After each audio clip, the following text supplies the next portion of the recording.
Halo Sobat Komsos, ketemu lagi di program Bisik Bincang Asik bersama Komisi Komsos Keuskupan Bandung.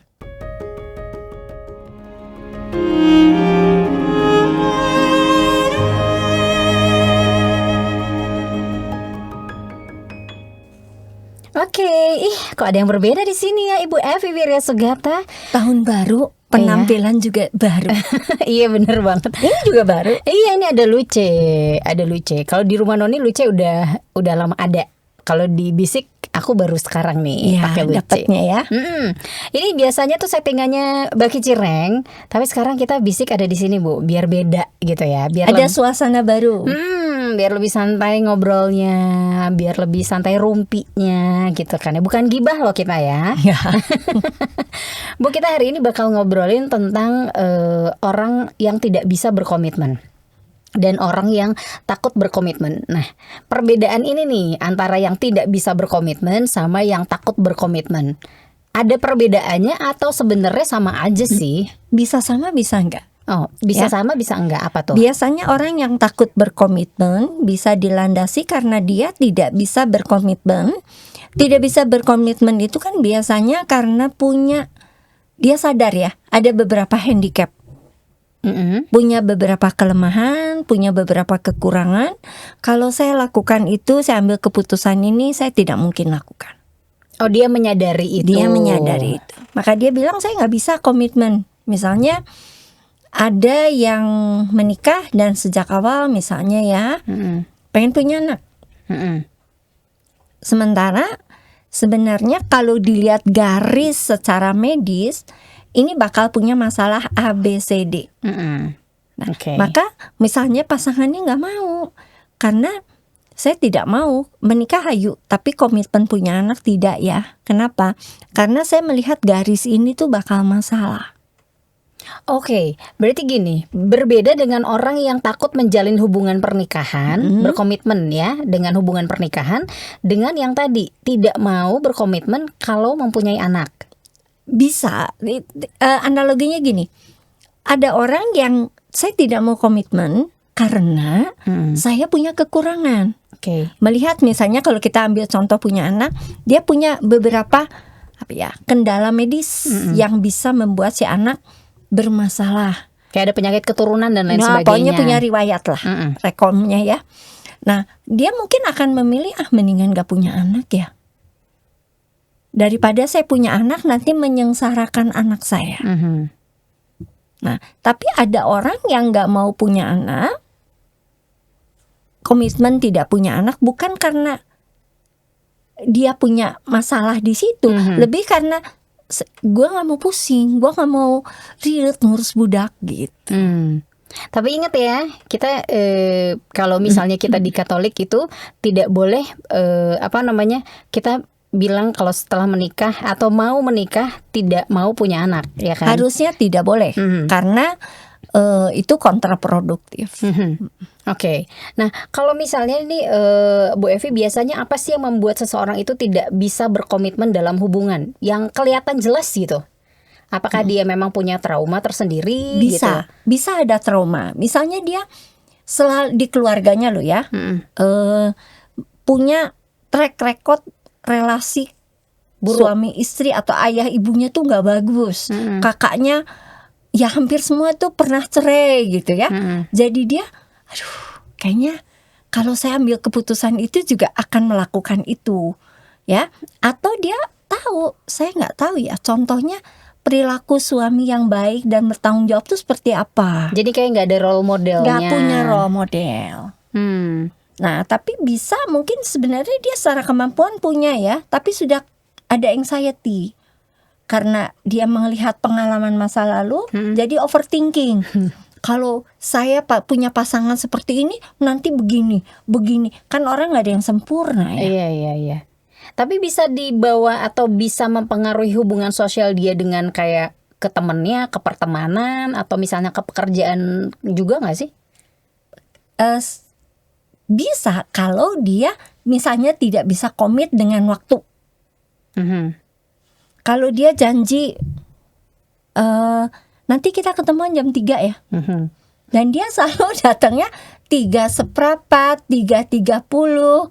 Kan itu lama-lama apa ya, ketika itu merupakan hubungan kerja atau apa, kan lama-lama orang jadi nggak percaya ya kalau bahkan mungkin sekali waktu, oh saya perlunya sama dia jam 3. Udahlah kita bilangnya 2:30 aja ketemu, kan dia biasa juga molor setengah jam. Hari itu dia tepat waktu. Datang tuh, begitu datang yang lain, begitu datang kamu telat. Enggak, ada jam 3.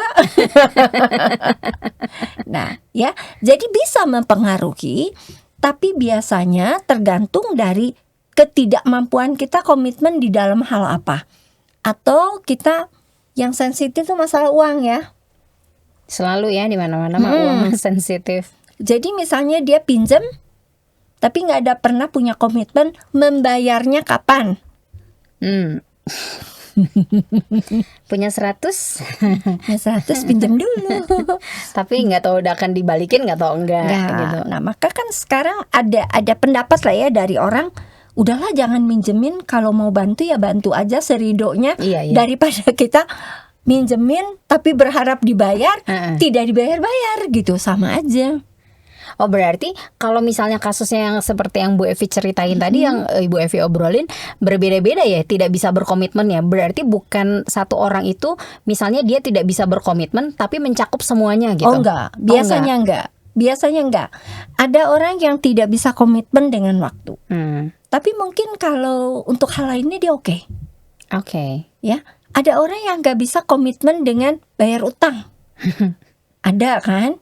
Jangan ada yang merasa tersindir loh, di sini kita nggak nyindir siapa-siapa. Kita nggak nyindir siapa-siapa. Ini realitas ya.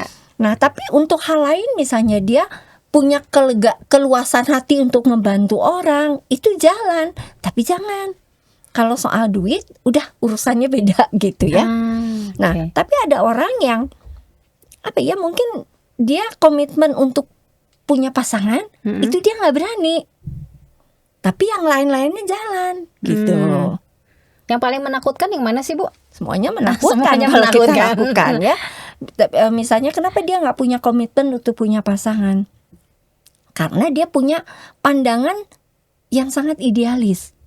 Seperti misalnya dia laki-laki, seorang suami ini harus mampu membiayain A, B, C, D, E, F, G, H, punya rumah, punya kendaraan.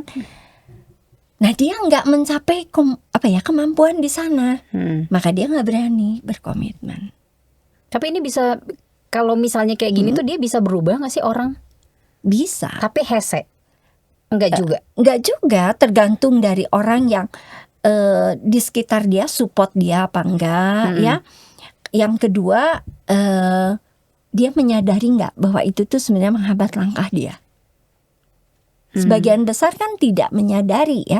Sebagian besar lebih menyadari bahwa kan gue bagus, gue gak berani komitmen ini karena gue gak mau komitmen, karena kalau gue komitmen gue harus terpenuhi, dan itu buat gue akan jadi beban. Benar kan? Iya. Tapi kan hidup itu juga pilihan. Nah kalau misalnya dia tidak merugikan orang lain, ya maksudnya ke depannya tidak merugikan orang lain ya, berarti yang dia utarakan nggak apa-apa dong? Nggak apa-apa untuk diri dia, mungkin secara sosial ya. Ya, misalnya dia dekat dengan satu cewek, ya untuk diri dia, untuk diri si ceweknya no problem ya, duaan rantang runtung. Nah, tapi mungkin sekitar, lingkungan sekitar, kemudian ortunya, keluarganya itu merasa keberatan. Kok berduaan terus tapi nggak ada kelanjutan? Berarti kalau mau nikah, kalau nggak nikah berteman ya bertemannya jangan sangat spesifik dengan si ini terus.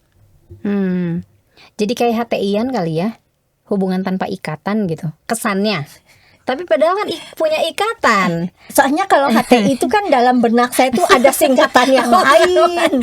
HTS, hubungan tanpa status. Nah, itu pasti amun HTI itu kan agak bahaya ya. Bahaya kan pasti. Hubungan tanpa ikatan maksudnya Bu. Tapi ya udah HTS aku ganti. Sobat Komsos, Kalau yang ini saya minggir dulu, nanti bahasannya lain. HTS Bu. HTS, betul. Nah, apakah HTS itu merugikan? Belum tentu ya. Karena yang menjalani dua-duanya happy gitu ya. Tapi untuk keluarga besar mungkin itu nggak bisa diterima. Ada tanda-tandanya nggak sih, maksudnya kalau misalnya tanda-tanda bahwa pasangan kita ini tidak bisa berkomitmen gitu, kelihatan gak dari awalnya? Biasanya sih kelihatan. Cuman, biar kita bisa aware nih ya, buat sobat Komsos yang mungkin sekarang lagi deket sama seseorang, memang pengennya tuh punya hubungan yang serius, pengennya punya masa depan dengan si pasangannya ini gitu. Nah, biar tahu nih pasangannya bener juga mau berkomitmen dengan dia, atau misalnya tipikal yang memang tidak bisa atau tidak mau. Biasanya kelihatan dari hal-hal sepele. Contoh, biasanya sepele-sepele ini suka kita lupakan, tapi sebenarnya itu di awal ya. Misalnya ketika dia cerita soal kondisi keluarga, ya, keluarga saya ini punya kekurangan ini. Pasangannya ngomong, aduh, kalau saya mah jadinya ngerasa kamu itu luar biasa, bisa bertahan dengan situasi itu. Bangga dong pasangannya ngomong begitu. Nah saya kejar, coba tanya, kamu sanggup nggak menerima realitas keluarga saya ini seperti ini? Seperti yang tadi diceritain. Kalau soal kita punya empati kepada orang lain, kan banyak ya. Manusiawi lah itu. Itu mah wajarnya. Tetapi ketika itu terjadi pada saya bisa nggak terima. Oke. Nah biasanya ketika ditanya begitu jawabannya ngambang, gak jelas. Ya sepanjang kalau bisa begini saya masih oke. Oh itu tuh jawaban ngambang ya? Ya ngambang dong. Kalau misalnya jawaban yang pasti oke, saya bisa kok gitu. Oke, saya bisa. Ya kita harus ngejar juga. Itu bisa menggampangkan. Coba kamu tuh bisa karena apa dasarnya? Nah dia nanti akan memberikan alasan. Dari alasan itu ya kita harus pahami, oh ternyata ya masuk akal. Kalau misalnya ya kan namanya juga cinta itu harus bisa menerima sisi positif, sisi negatif. Masih di atas awang-awang ya. Tapi benar kan?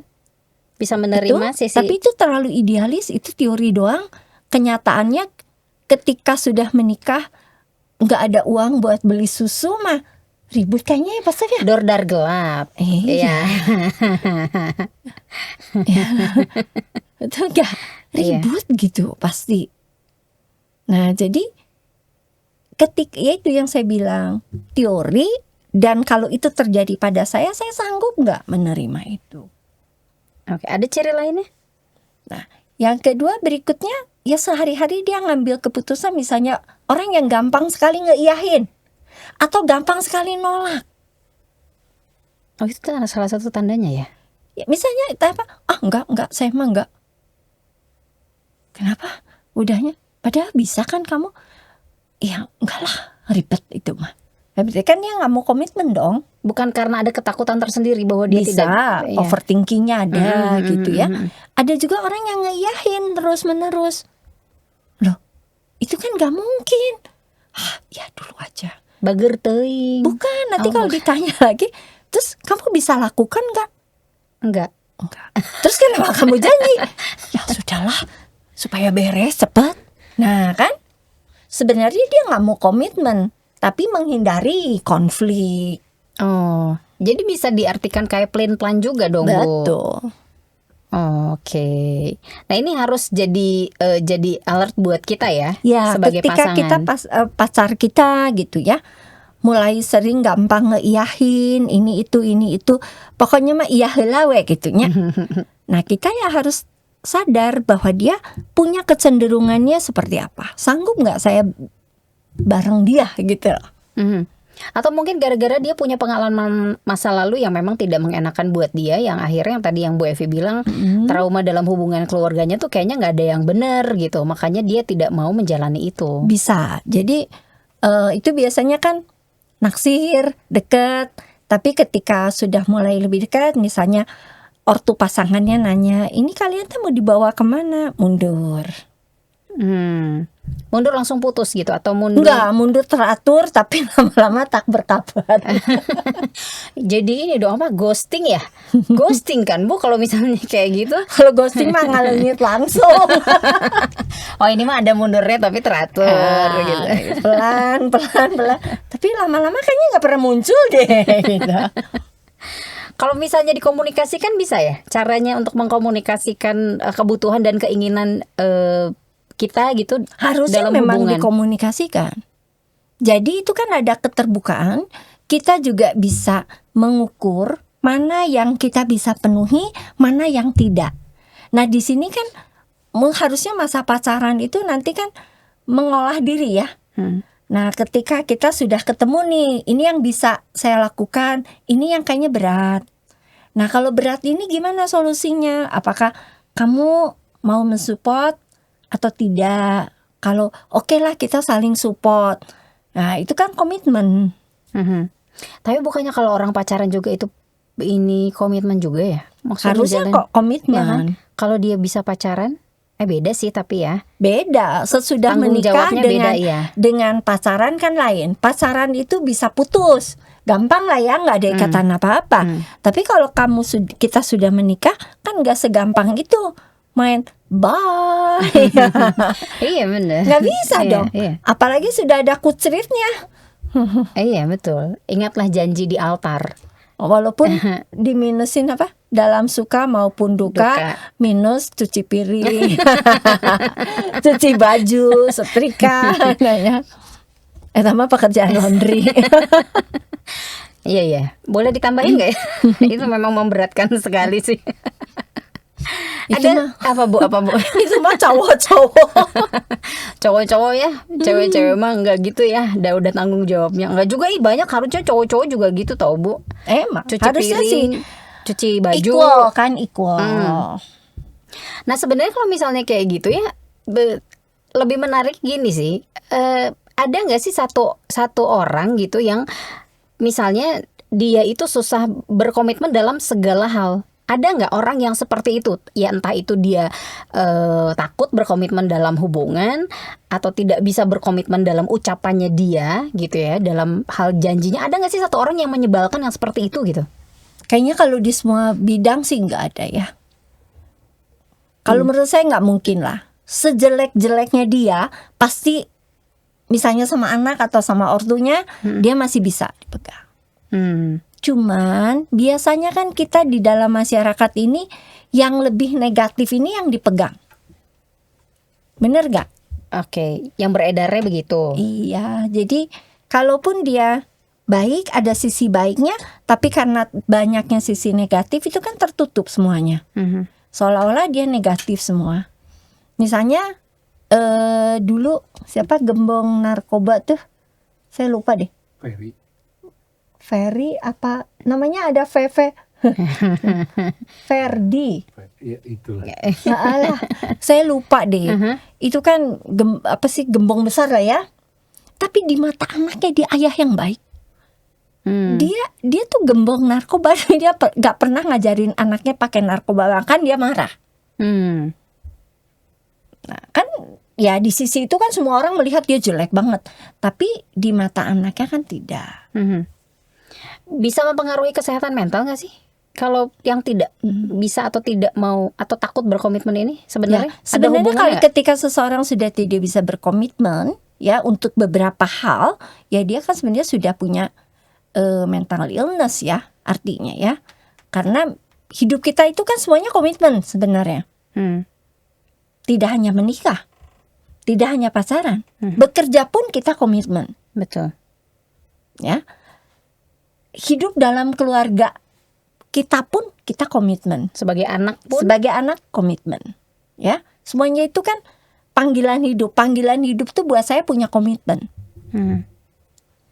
Nah, jadi kalau ketika kita udah beberapa bidang kita bermasalah, artinya ada something wrong dengan diri kita. Yang harus kita gali apa nih Bu kalau misalnya ternyata memang ada something wrong-nya itu? Bisa coba pertama yang paling gampang telusuri dulu role model dalam keluarga, relasi dalam keluarga. Karena seringkali seseorang bersikap begitu karena dia tidak punya role model di keluarga. Misalnya ada orang marah, sampai ngamuk lah, tantrum, ya. Nah, tapi ketika dia ditanya, kenapa kamu kan tantrum? Saya ini sebenarnya udah kesel sama ortu saya. Ortu saya tuh nggak punya komitmen. Dia tentukan aturan, dia langgar sendiri. Aturan A, orang tua selalu benar. Aturan B, lihat aturan A. Kalau aturan B adalah ketika orang tua salah. Kembali ke aturan A. Nah, rata-rata kan gitu tapi Bu, orang tua selalu benar. Kalau hanya selalu benar itu mending ya, dalam pengertian kalau ini sih dia tentukan kamu tidak boleh ini. Tapi ketika ortunya melakukan, ya, anaknya ngomong misalnya, tapi kan itu kan nggak boleh. Mana ini mah biasa. Bahkan dia lupa kalau dia itu pernah ngucap itu. Ya, oke. Nah itu kan artinya ketika saya ditanya begitu, ya menurut saya bisa ada yang tersinggung aku. Nanti ada yang komentar lagi. Keluarga, artinya konselingnya itu harus konseling keluarga. Dari akar atasnya ini harus digali. Dan itu yang paling sering terjadi. Dia nggak punya contoh. Kalau kita punya komitmen, kemudian kita kalau salah, kita minta maaf dan memperbaiki komitmen lagi. Misalnya dia bilang, saya tuh bingung loh, ada yang ngomong ke saya ini bingung loh Bu. Dia kan tahu kalau dia melakukan itu menyakitkan orang sekitarnya. Oke, terus dia sudah janji dia tidak akan. Tapi kok dia terus melakukan ya? Oke, saya bilang, terus kamu sebagai pasangan janjimu apa nak? Saya akan support pasangan saya dalam suka maupun duka. Oke. Terus kenapa kamu sekarang marah? Terus kamu mengatakan kata-kata tadi. Ya karena dia mengulangi terus-menerus. Saya jawab, kalau pasangan kamu ini sekali diomongin berubah sama kamu, gak perlu pasangan kamu ini konseling ke psikolog. Poin pertama. Poin kedua, dia sudah buat komitmen, tapi dia tidak berdaya untuk mempertahankan komitmen tersebut karena ada dorongan lain yang lebih kuat, yaitu yang namanya amarah. Kenapa amarah? Karena itu bentuk kekecewaan yang terus-menerus dia terima. Jadi akumulasi. Terus kamu kan udah bilang kamu akan support. Nah, support ini artinya kamu gak marah sama dia. Saya paham. Terus saya harus gimana? Ketika dia marah, kamu gak perlu banyak ngomong, gak perlu banyak nasehatin. Peluk aja pasangan kamu, more than enough. Meskipun greget. Iya, setelah itu ajak ngomong baik-baik. Dalam pengertian tuh saya gak suka kamu tuh begitu, tapi saya tahu kamu sudah berusaha. Nah itu yang harus dilakukan. Itu namanya support kita atau komitmen kita untuk mensupport pasangan itu dijalankan. Berarti sebenarnya kalau kayak gini komitmen dua-duanya ya. Betul. Yang tadi pasangannya mau berjanji untuk mensupport, di saat pasangan yang tadi komit saya nggak akan tantrum dan marah-marah lagi karena hal ini, dan itu diingkari, yang ini berarti yang memang harus pegang komit bahwa saya akan terus mensupport kamu. Iya. Sementara ini kan biasanya akan selalu ngomong, kenapa sih Bu harus saya lagi yang mengalah? Nah itu biasanya begitu. Bu itu tahun berapa Bu? Tapi benar kan? Iya. Mengapa aku yang selalu mengalah? Ini Gen Z pada tahu nggak nih lagu ini? Tahu lah, masih tahu lah ya. Insya Allah. Insya Allah itu Mbak. Ya, jadi akan baliknya itu dia ngomong, kenapa saya yang ngalah? Nah, jawaban saya selalu mengatakan gini, dalam kasus seperti ini, yang waras tuh harus minggir. Artinya kita mengalah. Baru support system kita bisa bangun dengan baik. Orang yang tadinya punya komitmen tidak akan tantrum itu akan terbantu. Ini yang dinamakan konseling keluarga itu tadi. Betul. Karena kalau suami istri sebenarnya agak sulit ya. Kalau pengalaman saya, kalau misalnya istrinya bermasalah, hanya istrinya saja, suaminya nggak ikut konseling. Ada 2 alasannya. Yang pertama pasti masalah itu berhubungan satu sama lain, ya. Yang keduanya adalah untuk bermasalah biasanya kita butuh sparring partner. Nah, itu pasangan gitu loh. Belum tentu pasangan, dia bisa ortu, rekan kerja, bisa. Oh, jadi memang tadi ya mempengaruhi kehidupan sosialnya kita akhirnya. Iya, akhirnya begitu ya. Sekarang kalau di dunia kerja kita misalnya kita punya pasangan yang nggak pernah komit dengan tugas-tugasnya, ujungnya mengganggu kita. Lama-lama kan relasi kita juga jadi nggak baik ya. Oh, berarti ini benar-benar kayak mempengaruhi dinamika hubungan seluruh kehidupan kita sebenarnya, seluruh aspek lah. Ini masih bisa diatasi dong Bu kalau misalnya bisa berubahnya dari diri kita. Lagi-lagi kan menyadari, tapi tadi Bu Evi kan bilang biasanya kan orang tuh tidak menyadari bahwa dia tuh sebenarnya memang tidak komit. Menurut dia mah kayaknya biasa aja karena saya memang tidak bisa, makanya saya mendingan tidak melakukan itu gitu. Nah, itu yang dikatakan biasanya dalam proses konseling itu kita mengajak dia untuk melihat di luar diri dia loh. Keluar dulu dari diri dia lihat. Kalau masalahnya seperti ini, kamu sanggup nggak? Oh enggak. Tapi sebenarnya sih bisa loh, gitu. Ini teh gini-gini. Tapi kenapa nggak kamu lakukan? Nah, pasti alasannya ada. Saya punya kesulitan di sini. Kesulitan ini tuh juga dihadapi orang lain sama. Nah, kenapa dia bisa? Itu kan orang beda, betul, orang beda. Tetapi semangat motivasinya harusnya sama. Maka prosesnya yang akan berbeda. Di si A mungkin 2 bulan, di si ini 2 tahun. Bisa sampai lama ya? Iya, tergantung dari ya diri dia, motivasi dia. Tapi bisa nggak sih? Bisa. Bukannya nggak bisa. Tapi seberapa penting sih kita konsul ke psikolog, maksudnya ke profesional gitu? Atau bisa diatasi sendiri aja? Aduh kayaknya kayak gini mah hal yang sepele lagi, ngapain sih harus konsul gitu kan?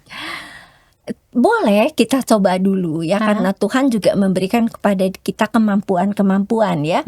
Sebenarnya kan konseling itu kan lebih ada orang lain di luar yang berpikir objektif. Kayak cermin ya, jadi supaya dia bisa melihat loh sumber masalah kamu tuh di sini, dan dia nanti termotivasi untuk menyelesaikan.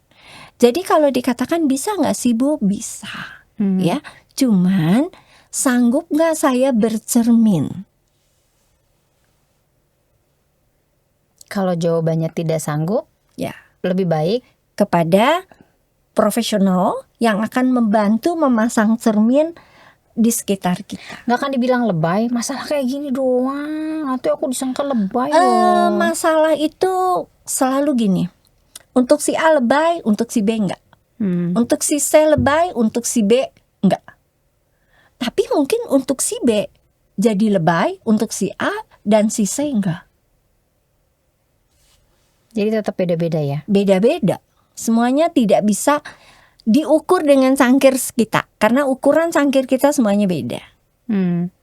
Kalau misalnya udah kayak gitu terjadi, kita kan kayak misalnya orang yang tadi ya tidak bisa berkomitmen gitu, mau dalam hal janji ya kan, pekerjaan, hubungan gitu. Biasanya kan kita kehilangan kayak trust issue lah ya Bu ya, Ya, betul. kehilangan kepercayaan gitu. Nah kalau misalnya kita ingin melihat atau membangun kembali kepercayaan orang terhadap orang itu, apa yang harus dia tunjukkan? Maksudnya kita, oh dia udah berubah, tapi nanti dia nggak komit lagi gitu.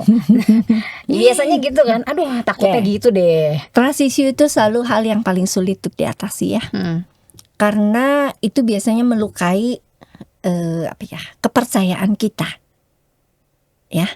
Nah, kalau kita mau memberi kesempatan, itu kita infokan. Saya perhatikan loh ya, tapi kita harus punya waktu evaluasi, San. 6 bulan misalnya. Jika nama perubahan ya gitu ya. Nah, tapi kita infokan, kok udah 6 bulan kayaknya kok nggak ada perubahan apa-apa ya kamu teh gitu ya. Nah, nanti kalau misalnya ternyata 6 bulan sudah ada perubahan, kita juga infokan kamu sudah lebih baik ya. Coba lebih semangat, lebih apa.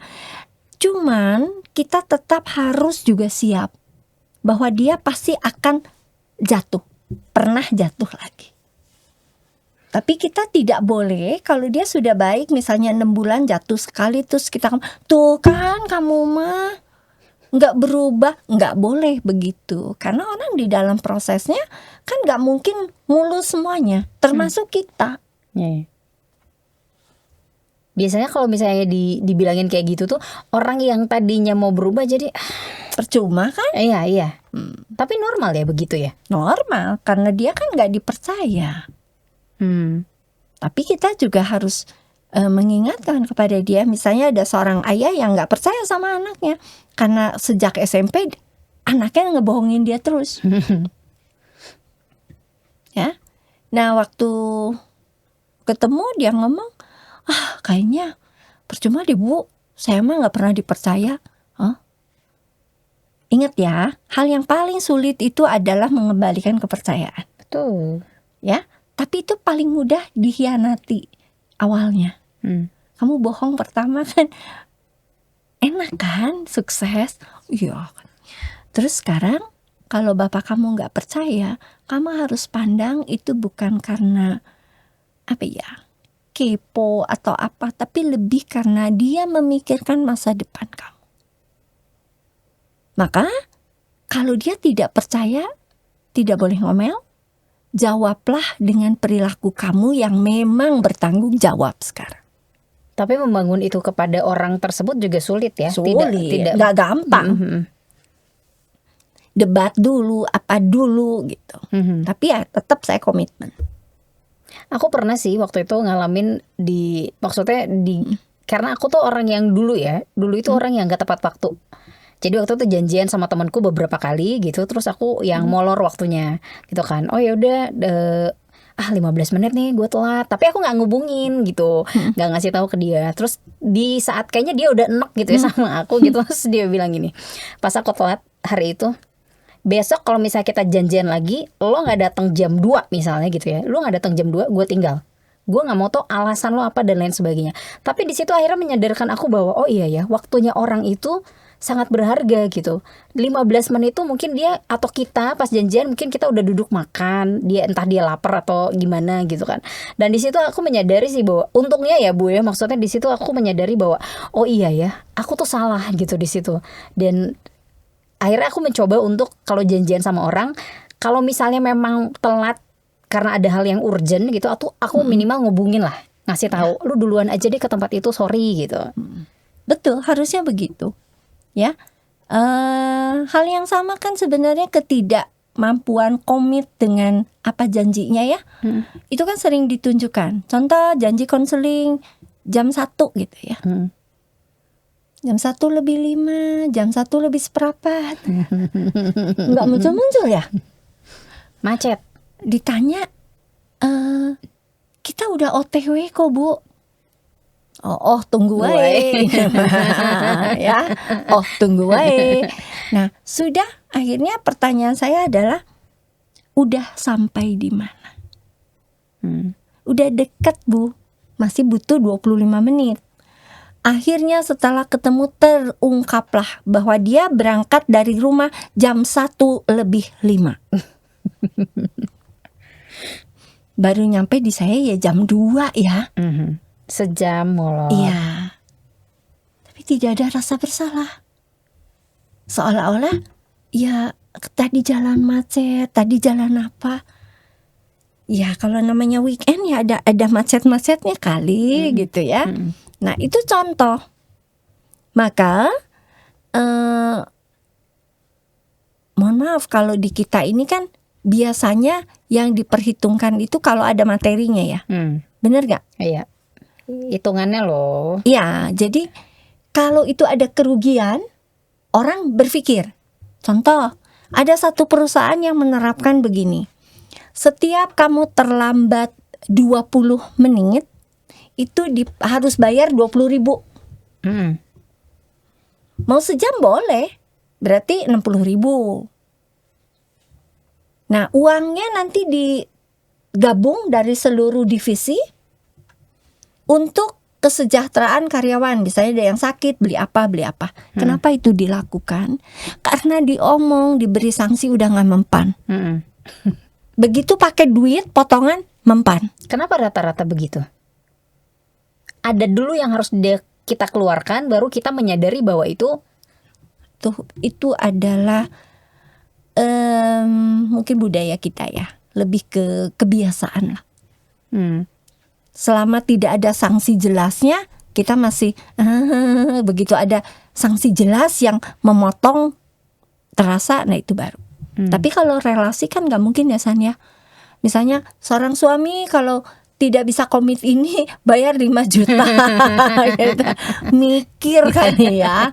Kan gak seperti itu. Oke, Bu Evi sebenarnya apa nih harapan kita gitu ya sebagai manusia biar hubungan kita tuh tetap sehat dalam berkomitmen gitu. Ya, yang pertama kita jangan mudah berkomitmen, saya setuju. Kenapa? Karena komitmen itu kan menuntut keseriusan kita. Maka kita harus menganalisa dulu saya sanggup atau enggak. Ini dalam hal apapun ya? Dalam hal apapun, berapa peluang saya bisa memenuhinya. Ya. Oh 50% oke, saya berani. 60% masih oke lah gitu ya. Tapi aduh kemungkinannya itu saya 90% gak bisa. Kalau 90% gak bisa, ya di dalam berkomitmen itu pun harus kita beri rambu. Ya, jadi yang pertama ngukur diri ketika kita mau komitmen sesuatu itu sanggup atau tidak. Yang kedua, kitanya juga harus terbuka terhadap masukan dan mau menganalisa. Ya, masukan tuh mungkin pasangan yang beritahu ya kamu tuh sebenarnya gini, didengar, jangan kita langsung nutup diri, enggak pokoknya gitu ya.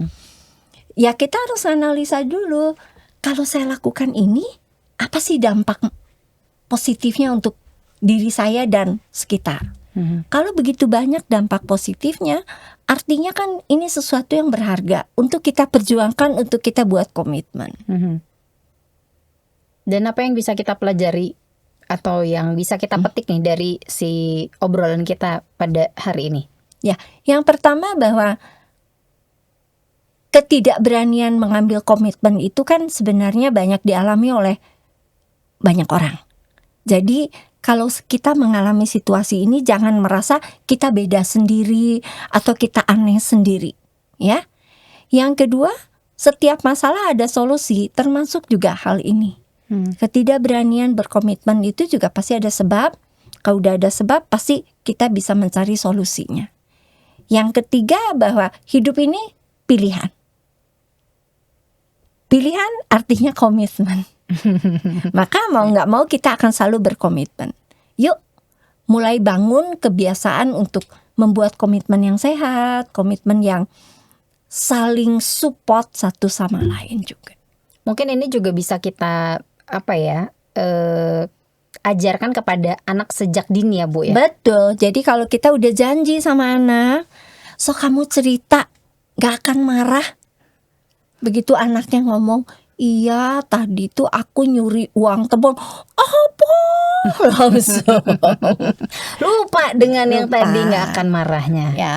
Jadi harusnya ya tetap kita nggak marah, tapi apa ya, istilahnya kita tidak membenarkan. Jadi misalnya terus terang ya, muka kita udah berubah nih, terus terang itu perbuatan salah. Tapi karena ibu ini sama bapak udah janji gak akan marah, kita gak marah. Tapi kamu ingat, ini catatan dan tidak kami setujui. Sekali lagi kamu lakukan, ada sanksi apa? Si anak bisa mengambil pelajaran dari itu. Bisa. Oh ternyata ortu kalau udah janji ditepati ya. Kalau percuma. Ngomong-ngomong marah-marah jalan. Iya kan? Iya. Jadi kalau bisa nggak ketahuan, nggak apa-apa kan? Tidak dimarahin. Akhirnya orang belajar tidak komitmen ya karena kita menuntut orang ngambil keputusan seperti itu. Oke. Berarti ini masih bisa ditanamkan kepada anak sejak dini ya. Sejak dini, dari hal-hal kecil. Dan kita mau berikan contohnya sebagai orang yang lebih dewasa. Betul. Ya Bu Evi. Ada tambahan yang ingin disampaikan sebelum kita pamit? Satu, terutama bagi yang mau menikah, ya, ini kan menikah itu tidak suka iya, nggak suka bye, nggak ya. Jadi kita harus komitmen. Maka sebelum kita melangkah ke jenjang yang lebih serius, sok kita ukur diri ya, kita buka hati kita, sanggup gak kita menerima keadaan ini. Tuh. Okay. Tapi jangan jadi khawatir, oh itu saya nggak mau nikah. Nggak ada orang sempurna. Termasuk diri sendiri juga. Termasuk juga kita dengan ortu kita yang satu pabrikan. Satu pabrikan. Ya. Oke, Bu Evi, terima kasih ya. Sama-sama. Semoga nih Sobat Komsos juga terbantu gitu dengan obrolan kita hari ini, bias yang mengalami hal yang sama gitu ya Bu Evi. Dan kita pamit ya. Ya. Kita ketemu lagi di episode selanjutnya. Terima kasih Sobat Komsos sudah menyaksikan episode Bisik kali ini. Kita ketemu lagi di episode Bisik selanjutnya. Dadah.